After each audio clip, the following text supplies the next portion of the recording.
चिंतन घडण्याचे शुद्धमती सृष्टीमान तुझला मी हो वाळू आरती तुझला हो वाळू आरती संदेशाचे चिंतन घडण्याचे शुद्धमती सूक्ष्म रूप तो देव तुझ्या प्रकटे या जगती वाटे करते या जगती पर्वत दाडे वेली पुष्पे मनोगते गाती हृदोत त्यातील अधोरे खिले जनी मनी चित्ती अमुच्या जनी मनी चित्ती संदेशाचे चिंतन घडण्याचे शुद्धमती सृष्टीमान तुझला मी हो वाळू आरती तुझला हो वाळू आरती संदेशाचे चिंतन घडण्याचे शुद्धमती निसर्ग तू तो तूच प्रकृती एक रूप होशी अवघे एक रूप होशी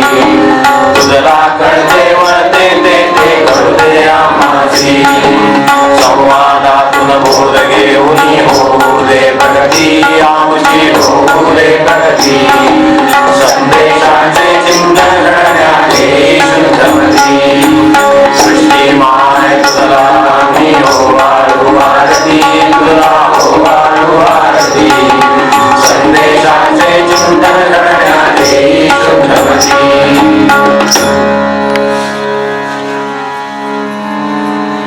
बदले नवलये रे माणसा तू श्रेष्ठत्व थोरतव हे नाहीच किंतु बुद्धी विवेक किती हे स्थलकाल भान करता खरा तुझकडे तो देव कोण विध्वंस दुःख तरीही किती जीवनात वाढे विशाल म्हणून हे शब्द येत माझ्यातले नवलये रे माणसा तू श्रेष्ठत्व थोरतव हे नाहीच किंतु श्रेष्ठत्व थोरतव हे नाहीच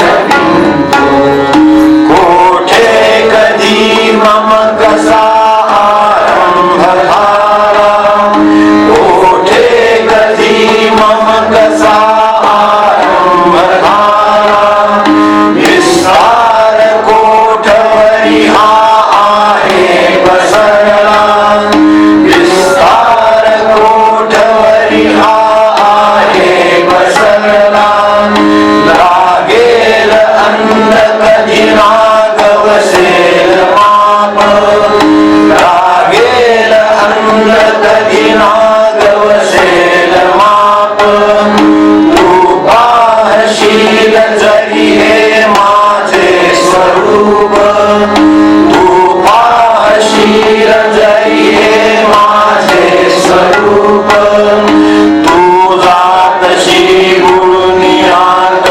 कौतुकात तू जातशी गुणनियात कौतुकात पाही किती पुरकते या आरशात पाही किती पुरकते या आरशात माझ्यातले नवलये रे माणसा तू श्रेष्ठत्व थोरतव हे नाहीच किंतु श्रेष्ठत्व थोरतव हे नाहीच किंतु कोठेही जीव असू दे मी देव मानी कोठेही जीव असू दे मी देव मानी तो पर्वतावरी असो वा माळ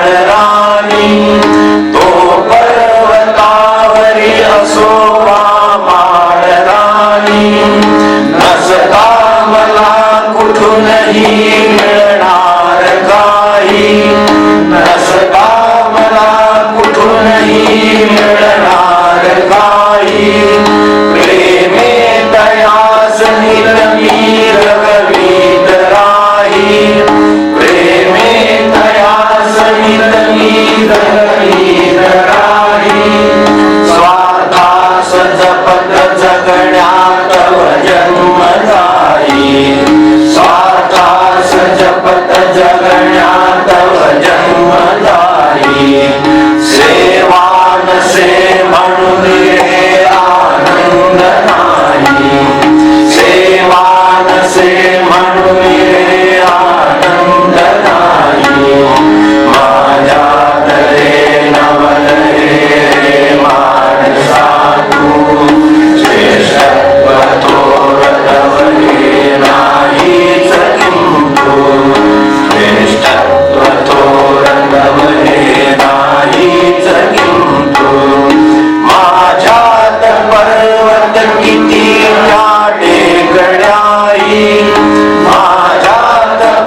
मिळून सांभाळतात माझे स्वरूप सगळे प्रेमे राहत माझे स्वरूप सगळे प्रेमे राहत तैसे कमी अधिक वा तुमच्यात असते तैसे कमी अधिक वा तुमच्यात असते द्वेषाशिवाय जगणे का शक्य नसते द्वेषाशिवाय जगणे का शक्य नसते माझ्यातले नवलहे रे मानसा तू श्रेष्ठत्व थोरतवहे नाहीच किंतु श्रेष्ठत्व थोरतवहे नाहीच किंतु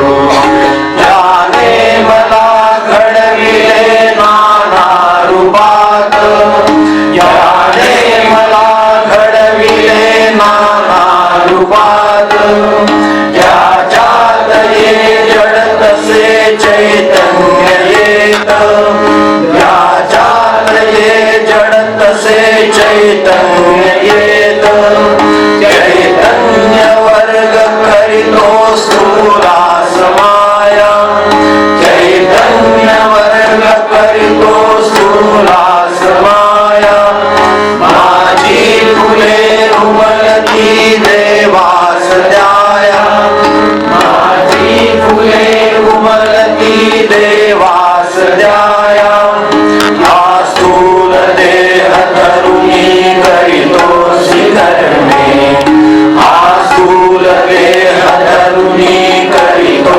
शिखरणे देण्यास योग्य किती रे देवास प्रेमी देण्यास योग्य किती रे देवास प्रेमी माझ्यातले नवलहे रे मानसा तू श्रेष्ठत्व थोरतवहे नाहीच किंतु श्रेष्ठत्व थोरतवहे नाहीच किंतु श्रेष्ठत्व थोरतवहे नाहीच किंतु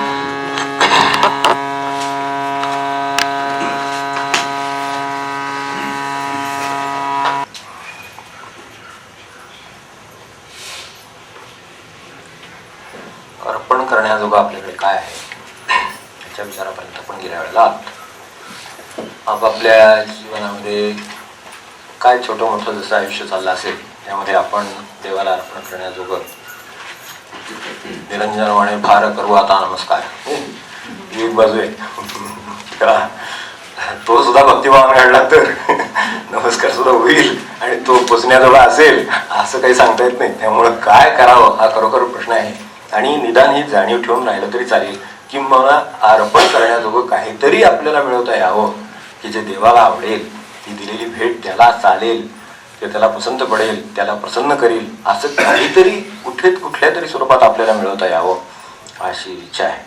जे आपण अर्पण करण्याजोगं मानतो ते अर्पण करण्याजोगं आहे का यांचा फक्त विचार करायचा म्हणजे हे प्रश्न स्पष्ट होतं. तर आता हे सगळं सृष्टीकडून आपण शिकतो तर त्यातल्या दोन शंका इथे उपस्थित झालेल्या आहेत त्या फक्त सांगतो. तर एक आपली जी चालू आहे तीच आहे की हे सृष्टीमध्ये मन नाही, त्यांना हे वेगळे भावना नाहीत म्हणून हे आपल्याला सगळं त्यांच्याकडे असा व्यवहार दिसतो. झाडाला कळत नाही म्हणून ते सावली देतात, चोराला सुद्धा.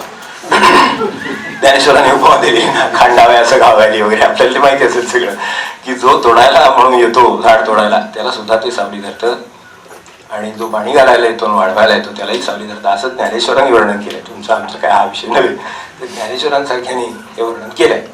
तर हे ते तिथून आपल्याला शिका म्हणतात हे एवढं खरं म्हणजे पुरेसं आहे.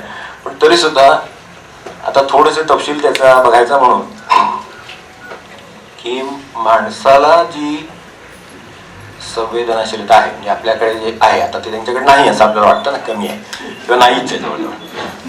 त्यामुळे त्यांच्याकडून काय शिकण्यासारखं आहे तर असं वाटण्याची शक्यता आहे. त्यासाठी संवेदनाशीलता जी माणसाला मिळालेली आहे ती उच्च प्रतीची आहे असं त्याचं स्वतःच म्हणणं आहे. कुठल्या झाडानं डिक्लेअर केलं नाही हा मोठा माणूस आहे म्हणून, असं कुठे बाकीचे कोणी म्हटलेलं नाही. हे आपलं म्हणणं आहे. आपल्यातली जी मंडळी ऋषित्वाला पोचली किंवा देवत्वाला पोचली असं म्हणा, तर त्यांचं म्हणणं मात्र वेगळं आहे थोडंसं. ते आपल्या समोर मुद्दाम असावं. आपल्या इथे आपण एक फोटो लावलेला आहे, त्यांचे काहीतरी विचार आपण पाहतो. त्यांचं म्हणणं असं आहे, योगी अरविंदांचं म्हणणं असं आहे, ज्यांचा अनुभव त्यांना प्रमाण आहे आणि तो आजही जगभर अभ्यासला जातो. त्यांचं म्हणणं असं आहे की साधं, त्यांनी 2-3 प्रकारची उदाहरणं दिली. त्यातले एक कीटक आहेत, मुंग्या आहेत, सूक्ष्मजीव आहेत, म्हणजे हे आपल्याला दिसणारं म्हणून त्यांनी ते आधी सांगितले. तर आपल्या परिस्थितीशी ते व्यवस्थित कसं जुळवून घेतात त्यांनी 3-4 उदाहरणं दिलीत. आपली साध्य ते त्याला अनुरूप अशा तऱ्हेनं आपली साधनं कशी निवडतात, त्याची मांडणी कशी करतात, प्रत्येक बदलत्या ऋतू आणि परिस्थितीशी ते आवश्यक बदल करून रक्षणापासून सर्व कार्य कशी करतात, हे अजून आपल्याला सुद्धा कळले. तेव्हा त्यांच्या ठिकाणी सुद्धा चेतनेचाच आविष्कार आहे, आपल्याला अजून त्याची कल्पना आली नाही असं त्यांचं म्हणणं आहे. त्यामुळे शिकायला हरकत नाही. दुसरं एक त्यांचं महत्त्वाचं म्हणणं आहे, तेही ठेवतो की चैतन्य ही व्यापक गोष्ट आहे. म्हणजे आपल्याकडे जी जाणीव आहे, जाणीव म्हणून आपल्या सोप्या भाषेमध्ये, तर त्या जाणीवेचा एक हा भाग आहे. आपल्याकडे जो मिळाला तो भाग आहे. संबंध जाणीव नावाची वस्तू वेगळीच आहे. तिची एक आपल्यामध्ये फक्त अभिव्यक्ती झालेली आहे, ती आपण विचार करणारे आहोत आणि दुसऱ्याशी तुलना करतो वगैरे, म्हणून आपल्याला ती मोठी वगैरे असं स्वतःला वाटतंय. पण ही जी जाणीव आहे तिचं स्वरूप मुळात कळलेलं नाही आहे. ती आपल्यात व्यक्त झाली याचा अर्थ ती आपल्या मालकीची झाली असं नाही. केव्हा निघून जाते कळत नाही ना. आपल्या मालकीची वस्तू असेल तर आपला हक्क चालला पाहिजे तिच्यावर. तसं चालत नाही. ती जेव्हा तिला यायचंय तेव्हा येते आणि तिला जायचंय तेव्हा जाते. याच्यावरनं आपण ओळखावं की जाणीव नावाची वस्तू स्वतंत्रच आहे, तिची फक्त हा आविष्कार आहे. आपल्यात आपल्याला सापडलं ते हृदय आणि मेंदू. तर त्यातही पुन्हा असं आहे की त्यांची नियंत्रण सुद्धा आपल्या हातात नाही आहेत अशी परिस्थिती. मेंदू आपलं नियंत्रण करतो असं आपल्याला वाटतं. म्हणजे सगळ्यात त्यातल्या त्यात आपले सापडले म्हणजे तिथपर्यंत गेले. मेंदूचं नियंत्रण कसं होतं ते कळत नाही. मग आपल्याला कळत नाही म्हणावं असं आहे खरं.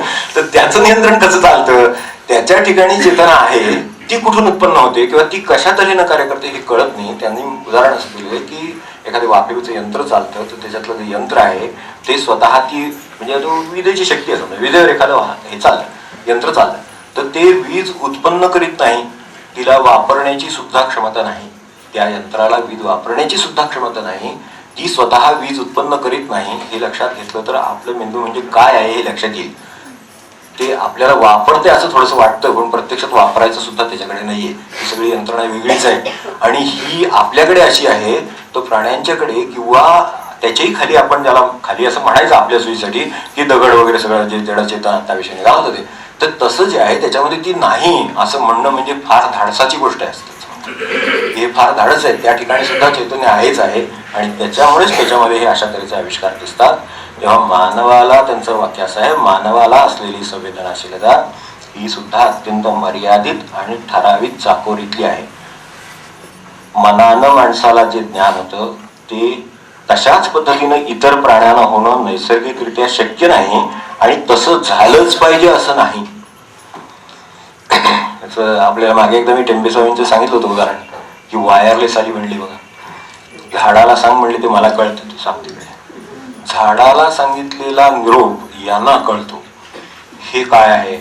आणि ती वेळ आणि टिपून ठेवणारे कोणीतरी बळसट माणूस नाही, चांगले चिकित्सक माणूस आहेत, अगदी व्यवस्थित प्रत्येक गोष्ट खासून पारखून घेणारे असे ग्रस्त आहेत. तर त्यांनी ह्याची वेळ आणि तो जो निरोप यांनी सांगितला, अरे ते काय जे झालं तिथे, त्यांनी त्याला सांगायला सांगितलं आजची गाडी येत नाहीये, हा निरोप होता काहीतरी. तर तो निरोप त्यांनी टिपून ठेवला त्यावेळेला. आणि नंतर तुम्हाला कसं कळलं तर म्हणजे मला वायरलेस आली. त्या काळात वायरलेस कळण्यासारख्या शब्दात सांगतात शेवटी काय करणार, तर मला वायरलेस आली असं म्हणले तेव्हा. आणि नंतर ह्या ग्रस्तांना गाठून त्यांनी खात्री केली, तर ते म्हणले हो त्याच वेळेला त्यांनी मला सांगितलं, म्हणजे मी झाडासमोर जाऊन सांगितलं होतं मला आज येता येत नाही, काम लावलेलं आहे, गाडी चुकलेली आहे, मला उशीर होणार, असं मी तिथे जाऊन म्हणले. तर हे जे काय होतं हे त्यांनी खात्री करून त्याचा अनुभव लिहिलेला आहे. तो आपल्याला पाहिजे तर पुस्तक सुद्धा त्याचं उपलब्ध आहे. तर त्यांचं म्हणणं असं आहे की कुत्र्यांना किंवा हे जे इतर प्राणी आहेत, मुंग्या आहेत उदाहरणार्थ, म्हणजे कसा फरक आहे आणि त्यात आपण किती हे करावं म्हणजे स्वतःच कौतुक म्हणून फारतं किंवा इतरांना कमी लेखण्याचं काम म्हणून किती काम याला याला मर्यादा काय आहे ते सांग. मुंगीला किंवा कुत्र्याला, अरविंदने हे उदाहरण दिलेलं आहे, मुंगीला किंवा कुत्र्याला वासाचं जे ज्ञान आहे ते माणसाला सुद्धा नाही येणार असं ते म्हणतात. मग त्याच्या ठिकाणी वासामध्ये हा चैतन्याचा आविष्कार झाला कसा? त्याच्यावर तुमचं नियंत्रण आहे का? तो आपले जे नियंत्रणात वास आहे त्याच्याप्रमाणे चालतो का? तर तसं जर नसेल तर त्यांचं त्यांच्याप्रमाणे चाललेलं आहे. आणि चेतना ही स्वतंत्र गोष्ट आहे, ती फार मोठी आहे, एवढं लक्षात घ्यायला काय हरकत आहे? तर मेंदू चेतनेची निर्मिती करीत नाही, उपयोगही करीत नाही, एवढं लक्षात ठेवावं. मनुष्य प्राणी हा स्वतःला परिचित असलेल्या मानसिक चेतनेला किंवा बौद्धिक शक्तीला अवाजवी महत्व देतो. द्यायचंच तर हे संदेश शिकून घ्यायला ते द्यावं, त्याबद्दल दुसरी शंका आहे, ती मी नंतर सांगेन. तर मूळ बुद्धी हे माणसाच्या ठिकाणची बुद्धी आहे, तर मूळ बुद्धीचं स्वरूप काय आहे हे कळलेलं नाही. आपल्याकडे जे गणपती बांधला आणि बुद्धीचं एक देवता मानली आणि तिची उपासना करायला सांगितली, कारण आपल्यामध्ये बुद्धी आहे, त्याबद्दल काय आपल्याला शंकाच नाही. पण ती जी बुद्धी आहे ती मूळ बुद्धी काय आहे हे नाही कळलेलं अजून. तिथून आली ना ती, करंट आला, पण दिवा लागला इथं ठीक आहे, पण तो करंट कुठून आला किंवा ते मूळ निर्मिती केंद्र कुठे आहे किंवा त्याचं काय वावर आहे हे आपल्याला कळत नाही. एवढं तरी कळलं तरी त्या बुद्धीचा उपयोग झाला असं म्हणायला हरकत नाही.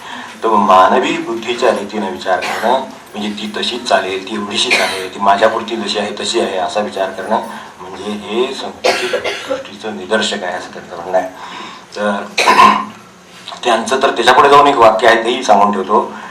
Indian thought at its deepest म्हणजे अत्यंत सखोल अनुभव ज्यांना याचे आहेत, म्हणजे जी संत मंडळी बसलीत म्हणा, जे महापुरुष आहेत म्हणा, सत्पुरुष आहेत म्हणा, ऋषी आहेत म्हणा, तर त्यांचं ज्ञानाचं जो अगदी खोल जिथेपर्यंत ते जाऊन पोचले तिथे त्यांचं तर म्हणणं असं आहे की आज आपण जे म्हणतो ना दगड माणूस किंवा दगड झाड, आता त्यात थोडंसं झाडाचं आपल्याला मान्य व्हायला लागलं तर त्याच्या पुढचं समजा माणसाचं म्हणणं माणूस आणि दगड ह्या दोन मध्ये फार मोठी तफावत आहे असं आपलं म्हणणं आहे. आणि ते आपलं माइंड अँड मॅटर नेहमीप्रमाणे.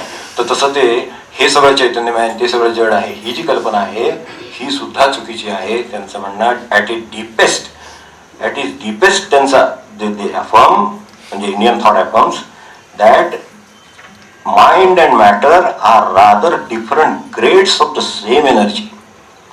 आज शेवटी विज्ञानाची ती अवस्था आली विचार करायची की हे सगळं एकच आहे की काय अशी शंका यायला लागलेली आहे. आता दगडातले परमाणूंची हालचाल आणि ही हालचाल हे सगळं सारखं वाटायला लागलेलं आहे आणि आता असं वाटतंय की एकच एनर्जी आहे आणि तिचे फक्त हे डिफरंट ग्रेड्स आहेत की ज्याचं एक ग्रेड ही दगड आहे, एक ग्रेड ही माणूस आहे किंवा आपल्याला कळणाऱ्या गोष्टी आहेत आणि ती त्याची एक ग्रेड आहे आणि this is different organization of the conscious force of existence असं तो आहे असं अरविंदांचं म्हणणं आहे. आपण एवढं लक्षात ठेवलं तरी पुरेसं होईल. आता प्रश्न त्यामुळे आपल्याला शिकायला काय हरकत नाही, कुठं नाही, मुद्दा एवढाच आहे की हे शिकायला हरकत नाही. तर आता त्याच्या पुढचा प्रश्न होता तो बुद्धीबद्दलचा होता. यात येतं आपण शुद्ध मती द्यावी अशी प्रार्थना सृष्टीला केली. सृष्टीचे फार अत्यंत नगण्य म्हणजे ज्याची कुठे मोजदात सुद्धा होत नाही अशा तऱ्हेचे घटक आहेत. आपण खरं सांगायचं तर अत्यंत मोजदात न होण्यासारखा घटक, पण कितीही व्यापक होऊन सृष्टीच्या मूळ स्वरूपापर्यंत जाऊ शकणार. यथा परिमाण देवाचे म्हणजे देवाचं आकलन आलं की माणसाचं आयुष्य असायचं ते किती, त्याचा देह तो केवढा, त्याची वृत्ती केवढी, पण ही अपूर्ण सृष्टी आहे सगळी. आता जे आपल्याकडे आहे ना देह सुद्धा अपूर्ण सृष्टी आहे अक्षरशः. कुठल्या क्षणी काय आधी मुळातच अपूर्ण आहे, सगळं कोणाकडे आहे असं देहान सुद्धा होत नाही साऱ्या. तर बाकी मनाचं बाकी सगळं सोडून देऊ, तर ती मुळात अपूर्ण सृष्टीच आहे. तिच्यात जर देवाची जाणीव आली तर तिला थोडी पूर्णता येते. ही जे आपण देहात वावरणारे सत्पुरुष पाहतो ही थोडीशी त्यातले पूर्णतेची उदाहरण आहेत. महाराज काय किंवा आणखी नाही कोणी काय संत सत्पुरुष काय. तर हे एक भाग त्याच्यातली आपण अशी प्रार्थना केली सृष्टीला की हे समजून घेण्याची जी बुद्धी आहे ती मला दे, शुद्ध बुद्धी मला दे. ती शुद्ध बुद्धी काय ना शुद्ध बुद्धी काय असं विचारलं होतं. फार काही अगदी चर्चेचा विषय नाही, पण थोडं एक दोन गोष्टी बघायला हरकत नाही. साधारणपणे आपल्याला हे खरं कळतं आपली बुद्धी शुद्ध आहे का अशुद्ध आहे किंवा ती केव्हा अशुद्ध असते केव्हा शुद्ध असते. बाजारात जर गेलं तर जरी सुपारी जरी घेतली तरी काय विचारतात आपल्याला भेटायचं, पूजेला हवी आहे की खायला. तुम्हाला विचारलं की मला विचारलं सुपाऱ्या घ्यायला गेले की पूजेला हवी का खायला म्हणून विचार करा. त्यांचं चूक नाही, घेणारं गिराईक तसं आहे. म्हणजे त्या गिरायकाची बुद्धी तशी आहे, सरळ आहे. सुपारीच वस्तू एक आहे पण ती देवाची आणि खायची यामध्ये फरक आहे आणि तो उलटा आहे, म्हणजे असं नाहीये. हे उलट करणारी बुद्धी कोण? अशुद्ध बुद्धी. ही शुद्ध बुद्धी आहे. अशुद्ध बुद्धी आहे. देवाला द्यायची म्हणल्यावर लहानात लहान इतकी असली तरी सुद्धा चालेल, कारण नाहीतरी ते नेणारच आहेत, काय त्याचा फरक पडत नाही. आणि आपल्याला खायची मात्र सणसणीत व्यवस्थित आहे, ताजी वगैरे काय जे असेल त्याचा ग्रेड्स आपल्याला कोणी पाहिजे असतील ते, तर हे विचारतात. समजा जर आपण दुकानामध्ये साडी घ्यायला आपण जातच असाल, आणि जाई अवश्य, तर गेलात तर साडी घ्यायला जरी गेलात, पूर्वीच्या काळात धोतर वगैरे घ्यायला जायचे, तर त्यावेळेला सुद्धा वहिनी साहेबांना पाहिजे की द्यायची घ्यायची असं विचार तुम्हाला विचारतो की मला साहेबांना पाहिजे की द्यायला घ्यायला पाहिजे. म्हणजे द्यायची घ्यायची म्हटलं की साडीची ग्रेड तिचं हे सगळं बदलतं, आणि ती त्यांच्यासाठी पाहिजे घरात म्हटल्यानंतर लगेच सगळं त्याचं गणित बदलतं. ही बुद्धी कुठली त्याच्यावर पाहिजे करत नाही, तेव्हा तिचे काही गुण सांगतो फक्त. तर आपल्या भाषेत सांगायचं पुरातन भाषेमध्ये किंवा गीतेच्या भाषेमध्ये म्हणजे आत्मवत सर्वभूतेषु, ती बुद्धी शुद्ध. समम समम पश्यन्ति सर्वत्र, ती शुद्ध बुद्धी. तीव्र आहे ती शुद्ध आहे, मंद आहे ती अशुद्ध आहे थोडी. तेजस्वी आहे, मी फक्त विशेषण सांगत जातो, तेजस्वी आहे, कल्याणकारी आहे, कर्तव्याचा विचार करू शकणारी आहे, न्यायाचा विचार करू शकणारी आहे, गरजे एवढं मिळवण्यासाठी धडपडणारी आहे. गरजे एवढं मिळवण्यासाठी, जास्त नाही, जर जास्त मिळवतच असेल तर देण्यासाठी धडपडणारी बुद्धी आहे. गैरवाजवी किंवा स्वार्थी विचार न करणारी बुद्धी आहे. हे जसं देण्या घेण्याचं सांगितलं तसं मागे मी आपल्याला विनोबांचं एकदा सांगितलं, विनोबा गोष्टी सांगायच्या त्याच्यात, त्या शेतकऱ्याची गोष्ट मी आपल्याला सांगितली ना, की सृष्टीचं गणित असं आहे की 1 दाणा पेरावा आणि 100 घ्यावे. तेव्हा ह्याचं म्हणणं असं आहे की 1 त्यातला वजा कर आणि डायरेक्ट 99च दे. शेतकऱ्याचं म्हणणं असं आहे का की मी नाहीतरी मी 1 दाणा देतो त्याचे 100 तुम्हाला देतो, त्याऐवजी मी तो देत नाही, तू 1 वजा करून घे, 99च मला दे, असा विचार करू शकणारी बुद्धी ही मानवी बुद्धीच फक्त हे नाही, असं कुठे सृष्टीमध्ये नाही आढळणार सगळं. तेव्हा आणि बरोबर आहे म्हणलं तर गणिताने बरोबर आहे, मी 1 तुम्हाला द्यायचं आणि तुम्ही मला 100 परत द्यायचे, असं जर असेल परमेश्वराची योजना, तर मग तो 1 मी देतच नाही, त्याच्यापेक्षा डायरेक्ट 99च देत जा मला, म्हणलं तर गणिताने बरोबर आहे, 100 होता 1 99च की.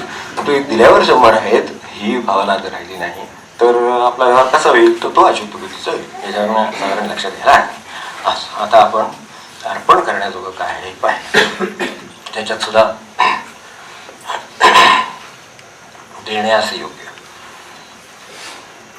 ती सुद्धा स्थूल देह धरून करीतोसी कर्मे.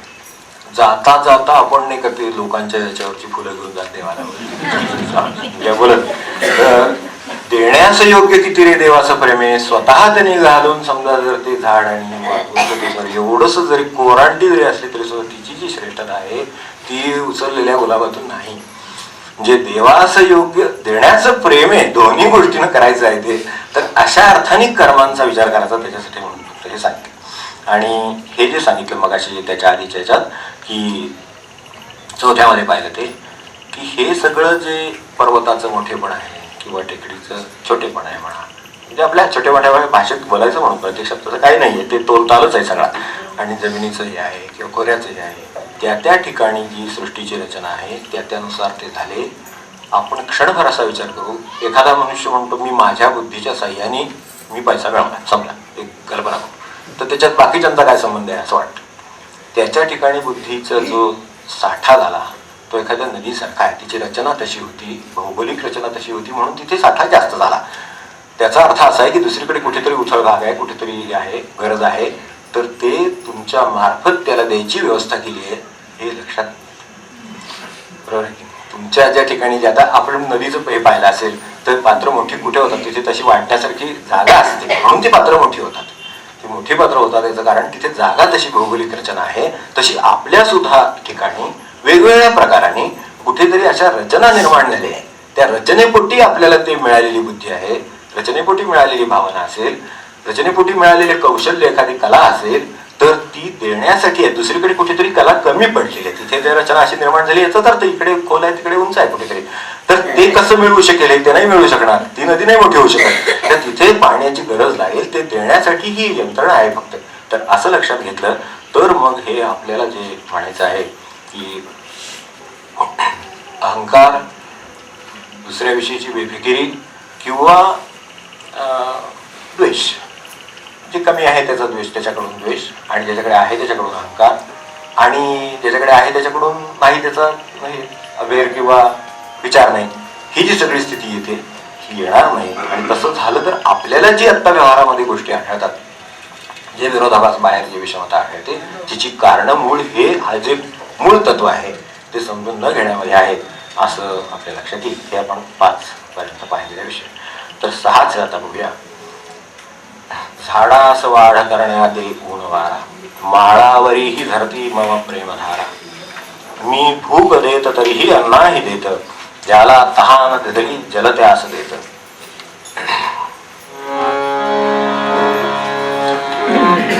श्रेष्ठत्व थोर तव हे नाही जगिंतु, श्रेष्ठत्व थोर तव हे नाही जगिंतु. झाडास वाढ करण्या दे ऊन वारा, झाडास वाढ करण्या दे ऊन वारा. माळावरी झरती मम प्रेमधारा, माळावरी झरती मम प्रेमधारा. मी भूक देत तरीही अन्नाही देत, मी भूक देत तरीही अन्नाही देत. ज्याला तहान दिधली जल त्यास देत, ज्याला तहान दिधली जल त्यास देत.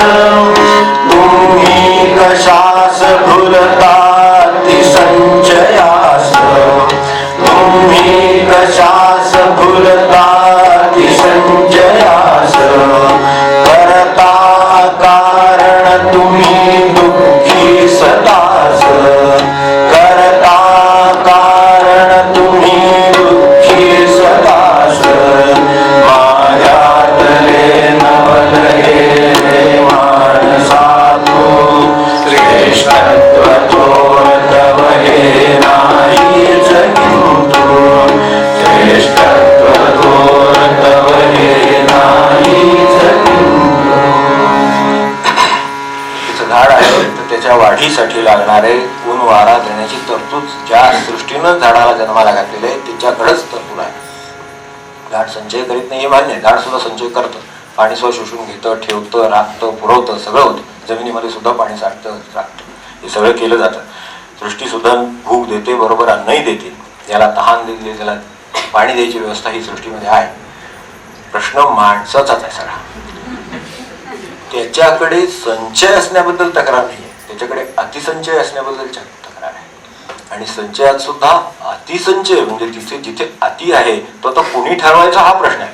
कारण तिथे पण मनुष्याची बुद्धी आहे, त्यामुळे एवढं मला लागतं. आता त्याच्या नातवंडांच्या पतवंडांच्या पर्यंत जर लागणार असेल त्याला, ते जर त्याच्या दृष्टीनं अति नाहीच आहे तर मग काय त्याला हेच राहिलं नाही, त्याला मर्यादा कुठली सांगणार मग आपण. म्हणजे तिथेही पुन्हा माणसाला परत एकदा विचार करावा लागेल, कारण माणूसच ही उलटी सुलटी विचार करू शकतो. त्याच्यापेक्षा जास्त जर झालं, भांड्यामध्ये पाणी भरायला गेलं तर त्याच्या भांड्याचे काठ आला की पाणी बाहेर व्हायला लागेल, इतकं सहज आहे. पण माणसाच्या कडचं संचय कधी थांबेल याचे आपण सांगू शकू काही, की ही एक मर्यादा आहे, यानंतर मनुष्य संचय करणार नाही असं नाही होणार. शरीर नाही तयार आहे, शरीर निसर्गाचा भाग आहे. तुम्ही जर जेवायची भूक लागली माणसाला तर जेवणाची मर्यादा आली की थांबतो मनुष्य. काहीही कितीही कुठलाही पदार्थ असू दे तो थांबतो, कारण शरीर स्वीकारत नाही, निसर्गामध्ये स्वीकारायची सोय नाही.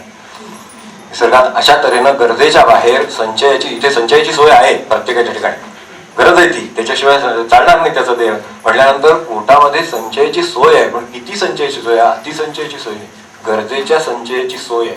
तर आता आपल्याकडे साधन संपत्ती आहे, तिचा आपण विचार करू शकतो की अतिसंचयात मोडते का संचयात मोडते. ती जर संचयात मोडत असेल तर कधीच दुःखाला कारण होणार नाही. मनुष्य जेवलेला भोग्याला कधीच दुःखाला कारण होत नाही, पण अति जेवलेला लगेच दुःखाला कारणीभूत होतं, ते लगेच आपल्याला दुसरा दिवस सुद्धा थांबावं लागत नाही, ते होतच. पण आज लगेच त्या अतिसंचयाचं दुःख काय ते कळतं. पण बाकीचे जे पदार्थ आहेत, कारण हा सृष्टीचा भाग आहे, त्यामुळे तो लगेच अतिसंचयाचा परिणाम दाखवतो. पैशाच्या अतिसंचयाचा परिणाम दिसत नाही लगेच, त्याला झोप लागत नाही ही गोष्ट वेगळी, तो स्वतः त्या चिंतेतच असतो. आणि त्याचं पुन्हा काय व्हील पुढचं ते सगळं आढळून ते भानगडी आहेतच म्हणजे. आणि त्याच्या मागे पुन्हा मागे लागलेली माणसं ती बळ मारायची किती ते अडचणीचं काम आहे हे विचार केला तर लक्षात येईल. त्याचं प्रमाण कुठे आहे, त्या संचयाच्या ठिकाणी त्याचं सगळं अडचण आहे. तर तिथं विचार केला हे पुढचं सगळं करू शकतो. आता पुढचं घेऊया आणि आज थांबूया.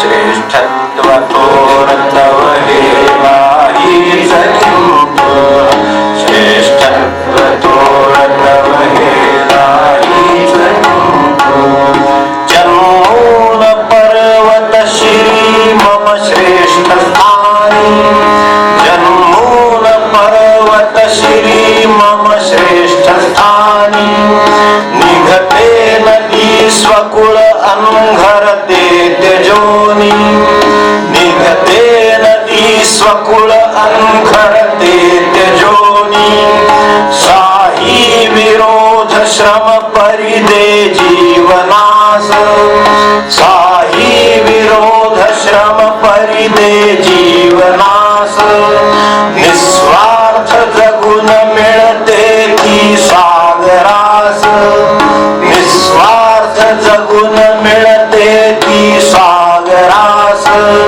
ना त्याग ना कृती नसे ना ध्येयाच, ना त्याग ना कृती नसे ना ध्येयाच, काठी जगून मनुजा का कोरडाच, काठी जगून मनुजा का कोरडाच, माझ्यातले नवल हे रे माणसा तू, श्रेष्ठत्व तोरतव हे नाही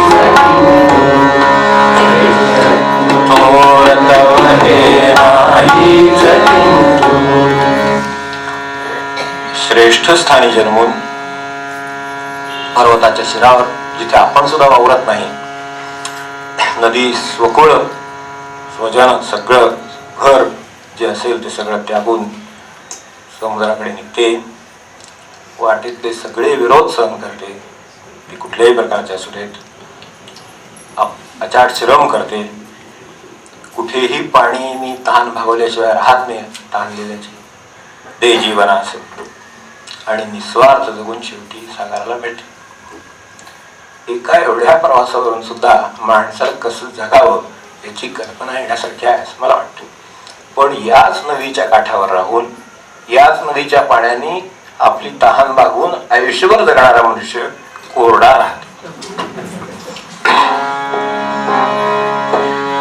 जन्मून पर्वत श्री मम श्रेष्ठ स्थानी, निघते नदी स्वकुळ अंघरते त्यजोनी, साही विरोध श्रम परिदे जीवनास, निस्वार्थ जगून मिळते ती सागरास, ना त्याग ना कृती नसे ना ध्येयाच, ना त्याग ना कृती नसे ना ध्येयाच, काठी जगून मनुजा का कोरडाच, माझ्यातले नवल हे रे माणसा तू, श्रेष्ठत्व तोरतव हे नाही जनिंप, श्रेष्ठत्व तोरतव हे नाही जनिंप. याच्यावर कमेंट करायला काय आता वेळ नाही, आजची वेळ आपली संपली, त्यामुळे थांबूया.